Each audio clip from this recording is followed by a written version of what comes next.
de Jesus segundo São João, capítulo 14,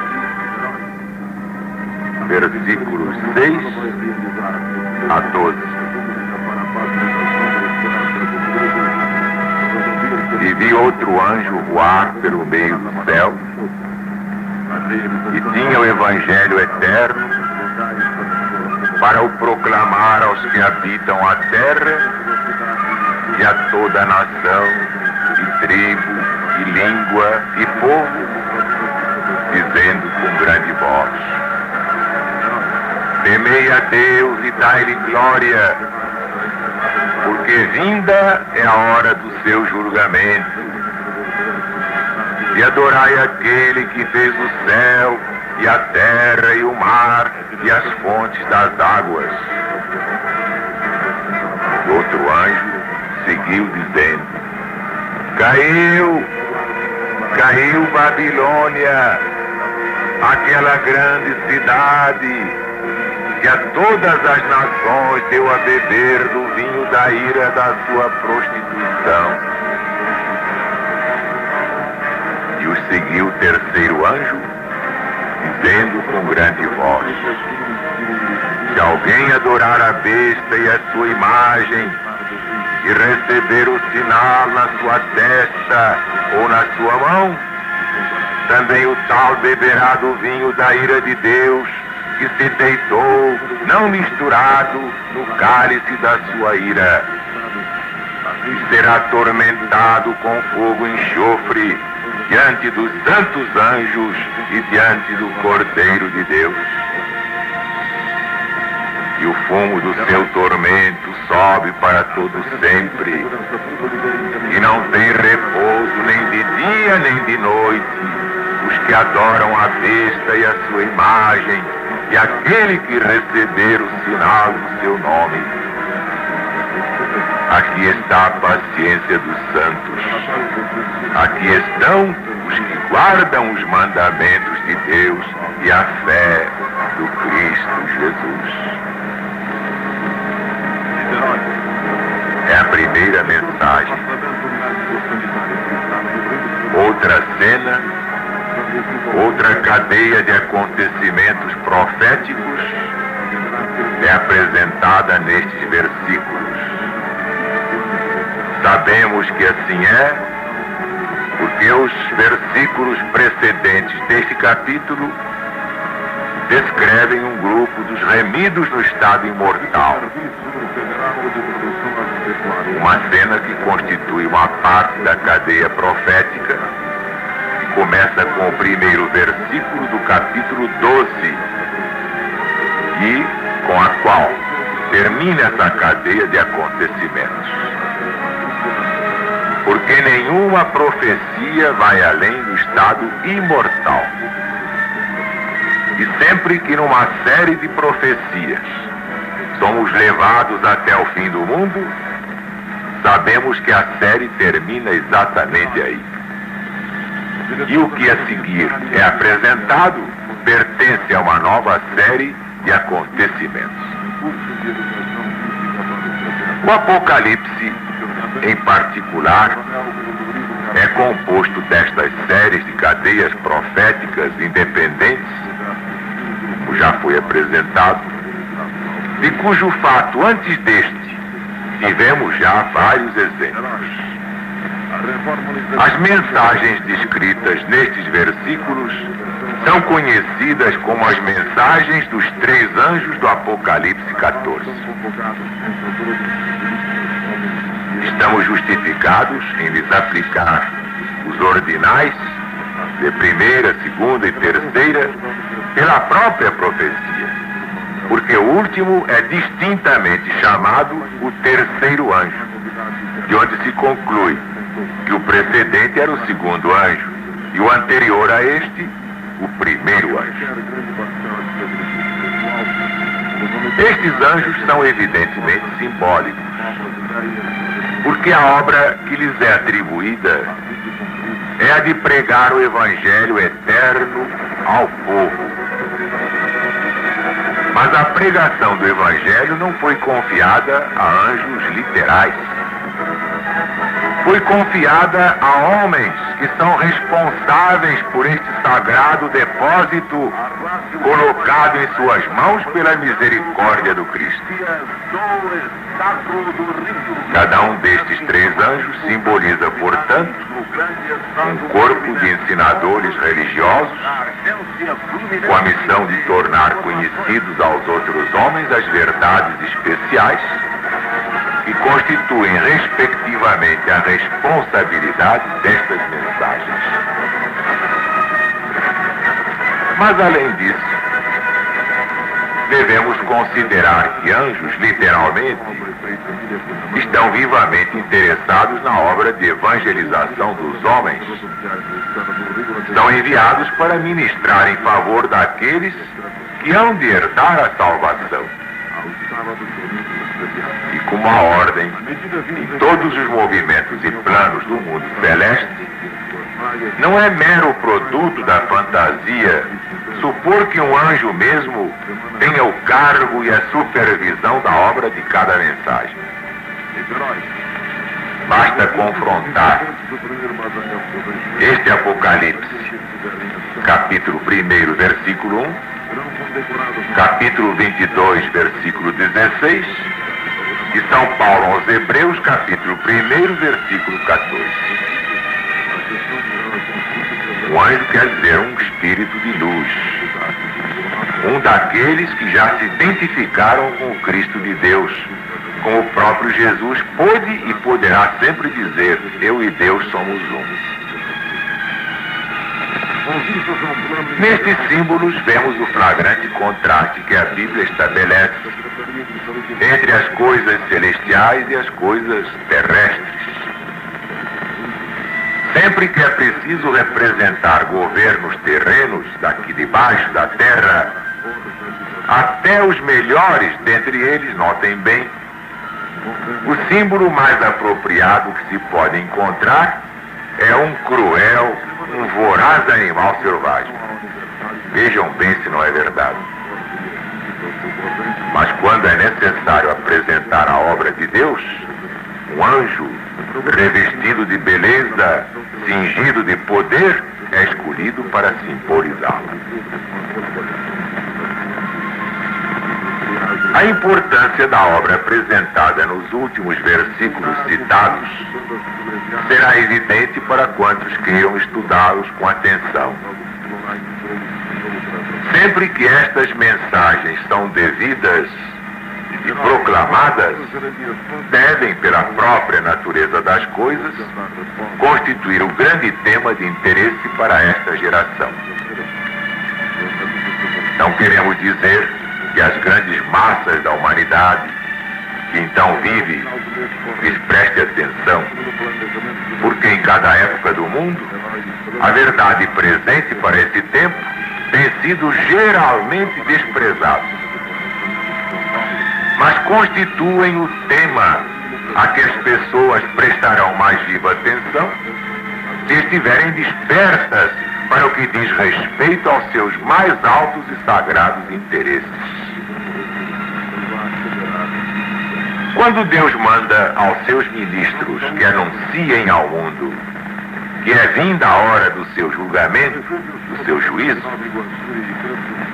que Babilônia caiu, que todo aquele que adorar a besta e a sua imagem terá de beber do vinho que se deitou, não misturado, no cálice da sua ira. Aliás, a ameaça mais terrível do que qualquer outra que se possa encontrar nas escrituras da verdade. Ninguém, a não ser com perigo da sua própria alma, pode considerar estas advertências como não essenciais e passá-las assim por alto, com negligência, sem nenhuma atenção. Daqui a necessidade do mais fervoroso esforço em cada época, e em particular na nossa, porque aqui tantas evidências prenunciam a vinda iminente da crise final deste planeta. Para compreender a obra de Jesus, a fim de não perdermos o benefício desta verdade. Este anjo do Apocalipse, versículo 6 do capítulo 14, é chamado outro anjo, devido ao fato de São João ter visto antes um anjo voar pelo meio do céu de um modo semelhante, como vem descrito no capítulo 8, versículo 13, proclamando que as últimas 3 da série de 7 trombetas eram trombetas de ais. Isto foi próximo do fim do século VI. O primeiro ponto a determinar aqui é a cronologia desta mensagem. Quando se pode esperar com fundamento a proclamação vinda é a hora do seu julgamento? A simples possibilidade de que esteja em nossos dias nos convida a examinar este assunto com muita atenção. Mas a grande probabilidade, mais ainda a prova positiva de que assim é, como se verá no desenvolvimento deste argumento, devia fazer saltar cada pulso e bater mais alto cada coração, com o senso exato da importância vital desta hora. Apenas 3 posições são possíveis quanto à cronologia desta profecia apocalíptica.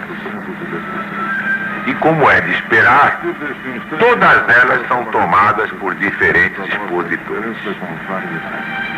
Estas posições são, primeiro, que esta mensagem foi dada no passado. Em primeiro lugar, nos dias dos apóstolos. Em segundo lugar, nos dias dos reformadores. Segundo, que há de ser dada num tempo futuro. Ou terceiro, que pertence à presente geração. Então vamos logicar. Vejamos em primeiro lugar a respeito do passado. A própria natureza desta mensagem se opõe à ideia de que possa ter sido dada nos dias dos apóstolos. Eles não proclamaram que tinha vindo a hora do juízo de Deus. E se o tivessem feito, não teria sido verdade. Sua mensagem teria sido manchada com o estigma da falsidade. Eles tiveram alguma coisa a dizer acerca do juízo, mas indicavam seu cumprimento para um futuro indefinido. No Evangelho de Jesus segundo São Mateus, capítulo 10, versículo 15, capítulo 11, versículos 21 a 24, uma citação das próprias palavras do Cristo, o juízo de Sodoma e Gomorra, Tiro, Sidom, Corazim, Cafarnaum, foi localizada indefinidamente no futuro. São Paulo declarou aos supersticiosos atenienses que Deus tinha determinado um dia em que havia de julgar o mundo. Verificar o livro de São Lucas, Atos dos Apóstolos, capítulo 17, versículo 31. Ele tratou perante Félix da justiça, da temperança e do julgamento vindouro. Atos dos Apóstolos, capítulo 24, versículo 25. Na Epístola aos Romanos escreveu, dirigindo suas mentes para o dia em que Deus teria de julgar os segredos dos homens por Cristo Jesus. Epístola aos Romanos, capítulo 2, versículo 16. Chamou a atenção dos coríntios para um tempo em que todos havemos de comparecer diante do tribunal do Cristo. Segunda Epístola aos Coríntios, capítulo 5, versículo 10. Por seu turno, São Tiago escreveu aos irmãos dispersos que haviam de ser julgados num indefinido tempo do futuro pela lei da liberdade. Tiago, capítulo 2, versículo 12. E tanto São Pedro como São Judas Tadeu falam dos primeiros anjos rebeldes como reservados para o juízo do grande dia, naquela altura ainda no futuro. Basta ver a segunda epístola de São Pedro, capítulo 2, versículo 4. São Judas, versículo 6. Para o qual os ímpios deste mundo estão também reservados. São Pedro, segunda epístola, capítulo 2, versículo 9. Como isto é diferente de fazer soar sobre todo mundo a declaração aterradora de que vinda é a hora do seu juízo. Som que há de ser ouvido ao se cumprir a solene mensagem que temos agora diante de nós, sem dúvida nenhuma. Desde os dias dos apóstolos, nada aconteceu, pelo menos quando saibamos nós, alguém tenha pretendido constituir o cumprimento da mensagem até que chegamos à reforma do século XVI. Alguns parecem dispostos a deter-se aqui, pretendendo que Martinho Lutero e seus colaboradores deram a primeira mensagem e que as duas mensagens seguintes foram apresentadas desde aquele tempo. Esta é uma questão que deve ser decidida mais por fatos históricos do que por argumentos verbais. Por isso, vamos ver se os reformadores fizeram semelhante proclamação. O seu ensino foi amplamente registrado. Os seus escritos foram todos conservados, estão aí nas bibliotecas oficiais. Quando e onde despertaram o mundo com a proclamação de que tinha vindo a hora do julgamento de Deus? Não encontramos registrado que tal fosse a preocupação das suas pregações. Pelo contrário, está registrado que Martinho Lutero fixava o juízo pelo menos uns 3 séculos depois do seu tempo, daí para cima. Estes registros devem ser decisivos no que respeita aos reformadores. Bastando as considerações precedentes para impedir por completo a aplicação da mensagem ao passado, vamos ver a opinião que a localiza numa época futura. Por época futura, entende-se um período a seguir ao segundo advento de Nosso Senhor e Mestre Jesus. E o motivo apresentado para localizar a mensagem nessa altura é o fato de que São João viu o anjo voar pelo meio do céu logo depois de ter visto o Cordeiro de Deus no Monte Sião com aqueles 144 mil. E este é, evidentemente, um acontecimento futuro. Se o livro do Apocalipse fosse uma profecia, digamos, consecutiva, haveria razão de ser neste raciocínio. Mas como consta de uma série de cadeias independentes de profecias, e como já mostramos, uma dessas cadeias termina com o versículo 5 deste capítulo, e uma nova começa com o versículo 6. Portanto, essa opinião já não pode mais ser defendida. Basta compreendermos que a mensagem não pode ter o seu cumprimento numa época futura. E, para tanto, basta observar o seguinte. Primeiro, A missão apostólica estendia-se apenas até a ceifa, que é o fim do mundo.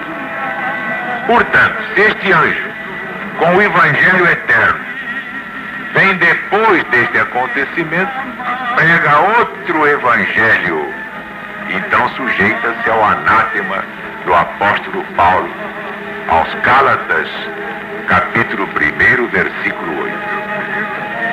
Segundo, a segunda mensagem não pode, evidentemente, ser dada antes da primeira. Mas a segunda mensagem anuncia a queda de Babilônia. E depois disso, se ouve uma voz do céu dizendo: sai dela, povo meu. É absurdo localizar isto depois do segundo advento de Jesus, vendo que todo o povo de Deus, tanto vivos quanto mortos, é nesse tempo arrebatado a encontrar o Senhor nos ares, para estar sempre com Ele. E depois disto, não podem ser chamados a sair de Babilônia. Cristo não os leva para a Babilônia, mas para a casa do Pai, onde há muitas moradas. Evangelho segundo São João, capítulo 2, aliás, capítulo 14, versículo 2. Daí por diante. Finalmente, terceiro ponto.